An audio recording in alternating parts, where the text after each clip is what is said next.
السلام علیکم ورحمۃ اللہ وبرکاتہ۔ ناظرین، آپ تمام حضرات کو اس ناچیز کی طرف سے خیر مقدم ہے اپنے اس چینل میں، اور اللہ تعالیٰ کا لاکھ لاکھ شکر ادا کرتا ہوں کہ اللہ تعالیٰ ہمارے اور آپ کے دلوں میں ایک شوق پیدا کیا کہ ہم دین کے متعلق، اپنے قرآن کے متعلق کچھ باتوں کو جانیں، سنیں۔ اللہ تعالیٰ کا شکر ہے، اللہ تعالیٰ ہمیں کامیابی عطا فرمائے اور اس قرآن اور اس کے ترجمہ کو سننے کی فضیلت سے ہماری تمام مشکلات پریشانیوں کو دور کرے اور آسانی فرمائے، آمین۔ آئیے تو ہم اور آپ سورہ الاعراف پر ہم لوگ سن رہے تھے، تقریباً 138 تک سن چکے تھے۔ ایک مرتبہ پھر سے 138 پر غور کریں گے اور اس کے بعد انشاءاللہ آگے بڑھیں گے۔ اللہ تعالیٰ آسانی فرمائے اور قبول فرمائے، آمین۔ کہنے، سننے، بولنے، پڑھنے میں اگر کسی طرح کی غلطی ہوگی تو اللہ معاف کرے، آپ بھی ہمیں معاف کریں۔ نحمدہ و نصلی علی رسولہ الکریم۔ اعوذ باللہ من الشیطان الرجیم، بسم اللہ الرحمن الرحیم، اما بعد۔ اور موسیٰ علیہ السلام کی قوم نے ان کے بعد اپنے زیوروں کا ایک بچھڑا معبود ٹھہرا لیا، جو کہ ایک قالب تھا جس میں ایک آواز تھی۔ کیا انہوں نے یہ نہ دیکھا کہ وہ ان سے بات نہیں کرتا تھا اور نہ ان کو کوئی راہ بتلاتا تھا؟ اس کو انہوں نے معبود قرار دیا اور بڑی بے انصافی کا کام کیا۔ اور موسیٰ کی قوم نے کوہ طور پر ان کے جانے کے بعد اپنے زیوروں کو گلا کر ایک بچھڑے کا مورت بنائی، یعنی ایک جس میں گائے کی سی آواز تھی۔ افسوس، کیا ان لوگوں نے اتنا بھی نہ دیکھا کہ وہ نہ تو ان سے بات ہی کر سکتا اور نہ کسی طرح کی ہدایت ہی کر سکتا ہے؟ خلاصہ ان لوگوں نے اسے اپنے معبود بنا لیا۔ ناظرین، ہم لوگوں نے یہاں تک سنا اور دیکھا، جانا کہ حضرت موسیٰ علیہ السلام بنی اسرائیل کو فرعون کے ظلم سے کس طرح سے مصر سے لے کر کے نکلے، اور فرعون اور اس کی تمام لشکر جو ہے کہ بحر کلثوم میں غرق ہو گئی۔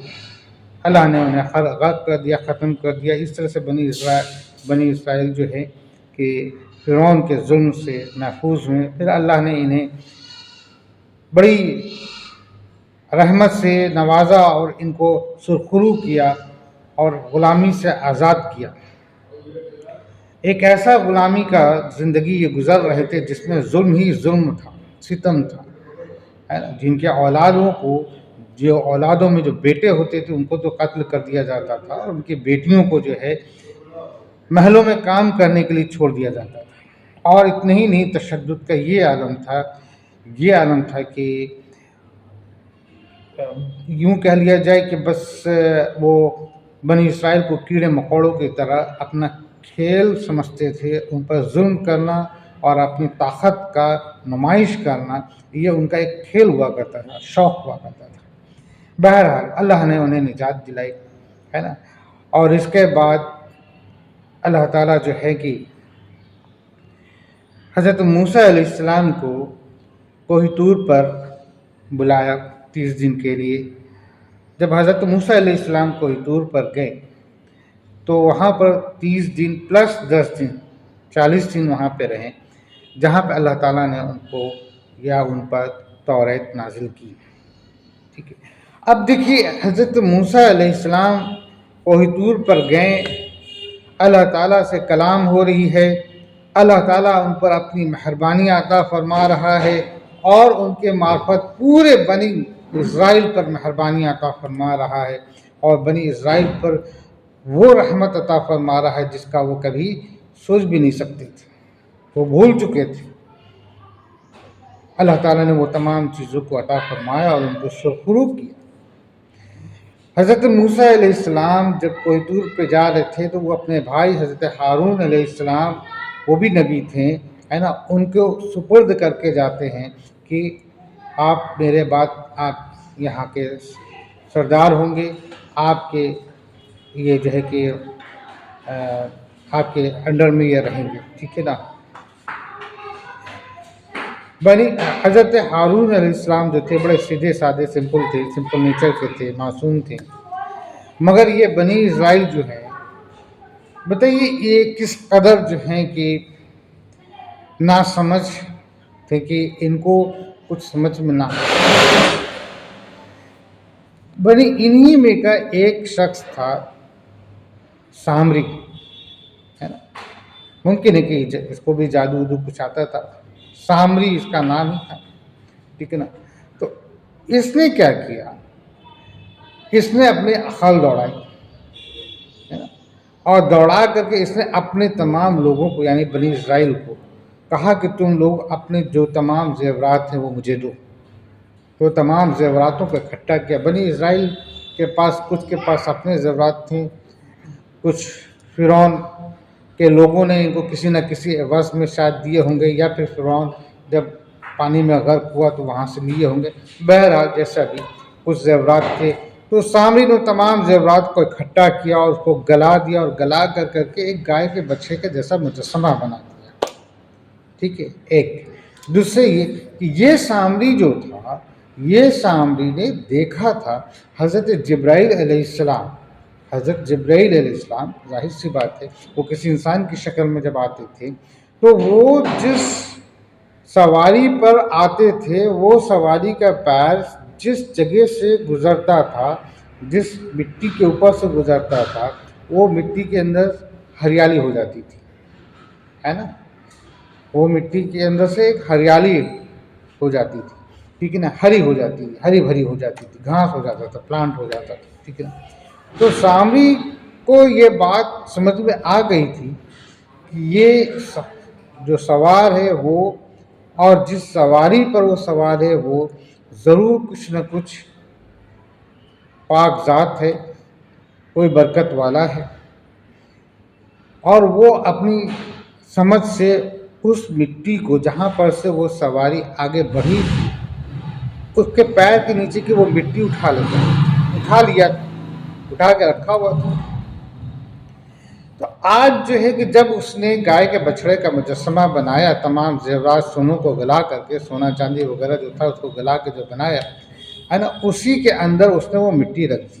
دراصل وہ حضرت جبرائیل علیہ السلام کی سواری تھی، اور ظاہر سی بات ہے کہ ایک نوری فرشتہ جو ہے جس سواری پہ سوار تھا وہ بھی بڑا برکتوں والا تھا، جنت کا ہو، تو وہ تو آپ کہہ لیا جائے کہ وہ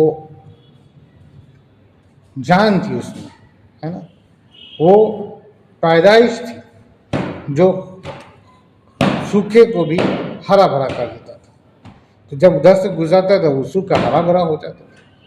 تو جب وہ مٹی میں اتنی قوت تھی تو اس نے وہ مٹی کو جب اس گائے کے بچے میں جس میں بنایا تھا اس میں ڈالا، تو ظاہر سی بات ہے اس میں بھی تھوڑی سی قوت آ گئی۔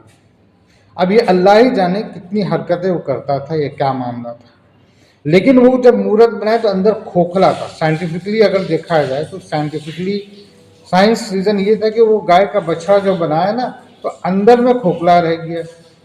تو جب اندر میں کھوکھلا ہو جائے گا تو ویکیوم میں کچھ آواز تو آتی ہے، اگر آپ کچھ تھوڑا سا ادھر سے گونجیے ایک سائڈ سے تو ویکیوم میں آواز آتی ہے، تو آپ گو گو کچھ آواز کرنے لگتا ہے۔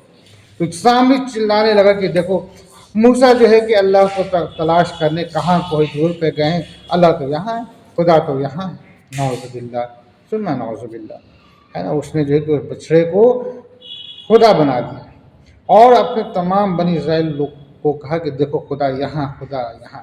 بنی اسرائیل نہ سمجھ سامری کے باتوں میں آ گئے، اور تمام حضرت موسیٰ علیہ السلام کی باتوں کو بھول گئے، اور وہ ناچنے گانے اور مستی میں چور ہو گئے کہ انہیں خدا مل گیا، انہیں خدا مل گیا، انہیں خدا مل گیا۔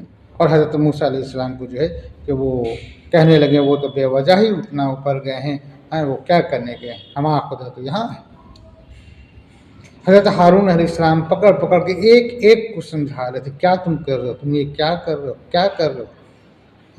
لیکن وہ لوگ تو اپنے غفلت میں اس قدر چور تھے، شیطان نے ان کو ایسا بہکا دیا تھا کہ وہ ناچ رہے تھے، گا رہے تھے، بالکل ایک طرح سے کہہ لیجیے کہ ننگا پن کو اتارو تھے. انہیں سمجھ نہیں آ رہی تھی. وہ خوش تھے کہ میرا خدا، میں خدا تو یہاں ہے، خدا یہاں ہے. اور حضرت موسیٰ علیہ السلام کہتے وہ کہاں گئے. اور دور پر اللہ تعالیٰ سے جب حضرت موسیٰ علیہ السلام کا کلام ہو رہا تھا، اللہ تعالیٰ نے حضرت موسیٰ علیہ السلام کو بتا دیا کہ دیکھو نیچے کیا ہو رہا ہے. پھر جب حضرت موسیٰ علیہ السلام نیچے اترے ہیں اور تمام توریت لے کے اترے، تمام توریت کی تختیاں جو ہیں وہ لے کر کے اترے، اور اپنی قوم کو دیکھی کہ وہ جو ہے کہ وہ گائے کے بچڑے کو خدا بنا لی ہے اور ناچ رہے ہیں اور جھوم رہے ہیں. بہت انہوں نے جو ہے کہ غصہ کیا، بہت انہوں نے بگڑا. حضرت ہارون علیہ السلام کے تو انہوں نے جو ہے کہ داڑھی پکڑ کے کھینچ لیا. حضرت ہارون علیہ السلام کہیں کہ میری بات آپ سنیں. یہ میری بات سننے کو تیار نہیں تھی. میں نے ایک ایک کو پکڑ پکڑ کے کہا، مگر یہ میری بات کو سننے کو تیار نہیں تھی. بہرحال تو یہ تمام واقعات تھے. اس کے بعد پھر وہ بنی اسرائیل جب توریت کی تختیاں دیکھیں تو ان میں کچھ لوگوں کو احساس ہوا، وہ خاموش ہوئے، ہے نا، اور انہوں نے توبہ کی.